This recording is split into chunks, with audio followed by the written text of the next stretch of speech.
m'appelle Thibaut Rochebran et je travaille chez Paris 2024 à la direction de l'engagement. Et notre but, c'est de faire en sorte que les jeux soient le plus ouverts possible et que le maximum de personnes en France et dans le monde se sentent liées à nous.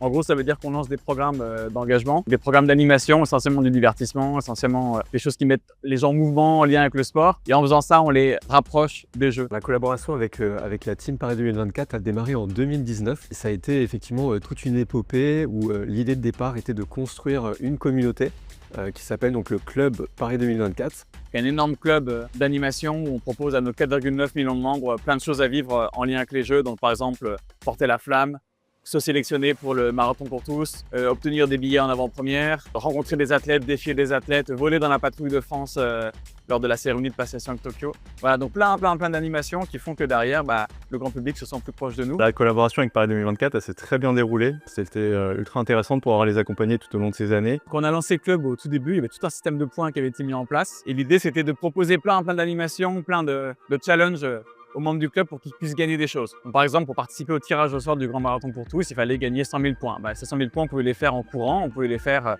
en jouant des mini-jeux. Donc, pour ça, Fastory était assez efficace pour nous. Et au fil un peu de notre collaboration, on s'est rendu compte que c'était ultra utile Fastory pour éditer des challenges un peu sur mesure en fonction des animations qui arrivaient. Et l'avantage, c'est que c'est quand même une expérience qui est mobile first. Et donc du coup, avoir ce système où on envoie un mail aux gens en disant pour info, il y a ça qui émerge comme opportunité. Et derrière, leur dire clique là. Et derrière, sur leur téléphone, en deux, il y a une landing page mobile first avec une animation, avec un bot qui permet ensuite de récolter les informations pour sélectionner les gens. C'était une approche qui était assez pertinente. Et donc, on a besoin un peu de zone d'autonomie et du coup, avoir un système comme ça où on peut éditer facilement des pages, les sortir et puis vivre notre vie, c'était ultra pertinent pour nous. Ça a été l'occasion de développer une collaboration hybride puisqu'on a pu à la fois outiller les équipes de Paris 2024 avec notre plateforme clé en main pour pouvoir concevoir des expériences mobiles et en même temps, ça a été l'occasion de pouvoir travailler sur des formats vraiment de temps fort où là, on a conçu des campagnes sur mesure.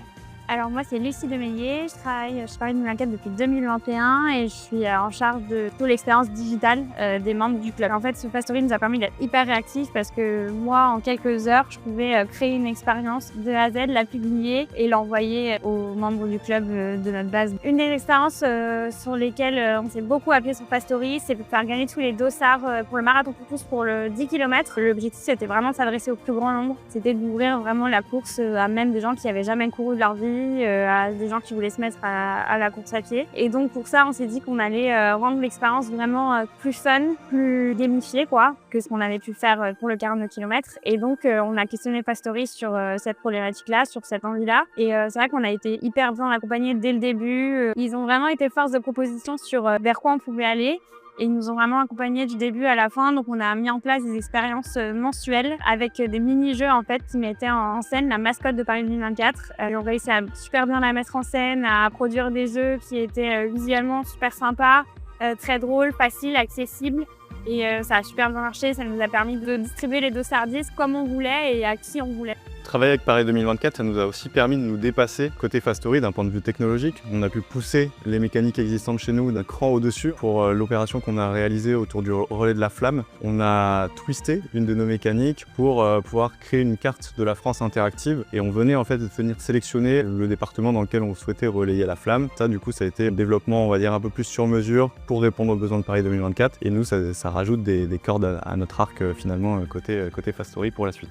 L'usage de Fastory il a aussi évolué dans le sens où au début on envoyait les expériences à tous les membres du club. Puis à mesure que la communauté s'est agrandie, que la typologie aussi des membres du club a évolué et surtout qu'on a commencé à envoyer beaucoup de mails à tout le monde parce que les membres du club ont commencé à recevoir des emailings pour la billetterie, pour des informations plus générales, voilà, plein de choses. On a commencé à avoir une approche beaucoup plus segmentée où on envoyait les expériences Fastory à des gens qui a priori avaient des centres d'intérêt qui étaient liés à l'expérience qu'on proposait.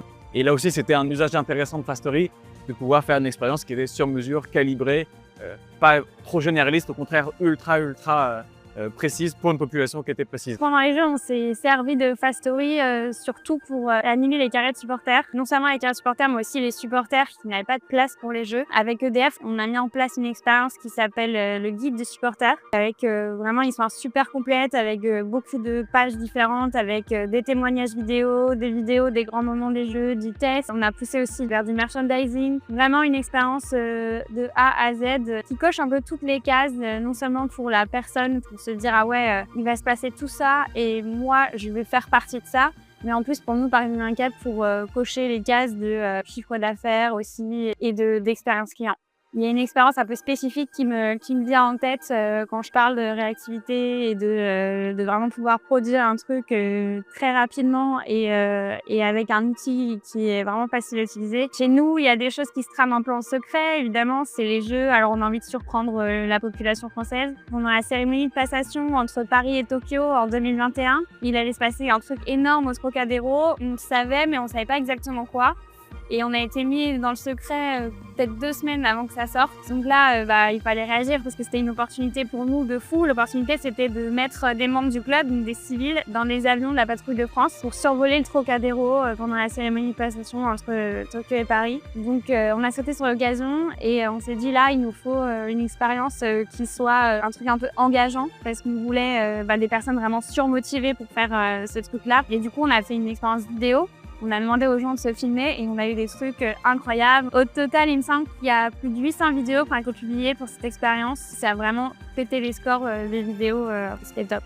Du coup, la relation avec les équipes de Fastory était vraiment hyper simple. On avait pas mal de canaux de communication, c'était hyper réactif, les deadlines toujours bien respectés, très flexible aussi sur nos timings qui n'étaient pas toujours faciles à suivre. De manière générale, on pouvait toujours aller sur Slack, poser une question, on avait une réponse dans la journée, tout était maîtrisé.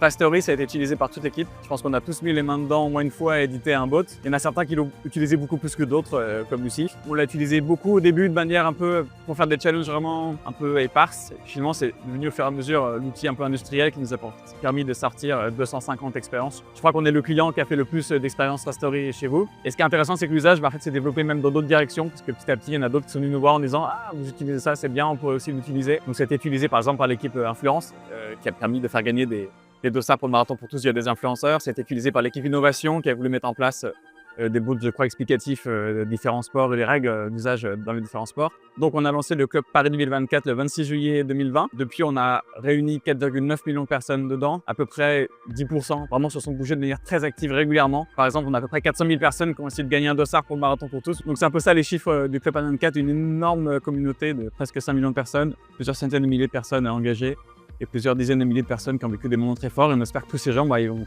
après ces jeux, à vivre avec le souvenir de ça et en parler pendant des années. C'est vraiment une fierté de pouvoir accompagner Paris 2024. On parle quand même de l'événement international par excellence, les Jeux Olympiques et Paralympiques. C'était ultra intéressant, il y avait plein de belles idées. On avait une agilité aussi qui était agréable avec les équipes de Paris 2024, c'est-à-dire qu'on se voyait régulièrement en visio, par échange de mails, et la collaboration a vraiment été très fluide. Et puis encore une fois, pouvoir participer à cette grande fête qui est Paris 2024, ultra fier. Maintenant que les jeux sont finis, la communauté club elle va continuer à vivre parce qu'il y a les CNSF qui va récupérer une partie des membres pour rejoindre le programme Allez les Bleus. Donc il y a un programme qui va proposer aux fans de l'équipe de France de suivre les athlètes, de suivre les préparations, de suivre les grands événements sportifs parce qu'on a une activité qui est ultra riche en France autour du sport. Et l'idée c'est que le moment sportif sorte un peu renforcé des jeux. Typiquement le club en ce sens contribue un peu à l'héritage des jeux. Signe que c'est un outil qui est plutôt efficace a priori parce qu'on l'a utilisé longuement pendant 4 ans et d'autres vont continuer à le poursuivre derrière. Cette collaboration avec Paris 2024, elle a été unique pour Fastory parce que c'est vraiment ce qui nous a permis de prendre notre envol sur la mise en place de campagnes vraiment adressées au monde du sport. Et ça nous a ouvert effectivement plein d'opportunités pour collaborer avec des grands événements sportifs internationaux. Merci Fastory de m'avoir facilité la vie.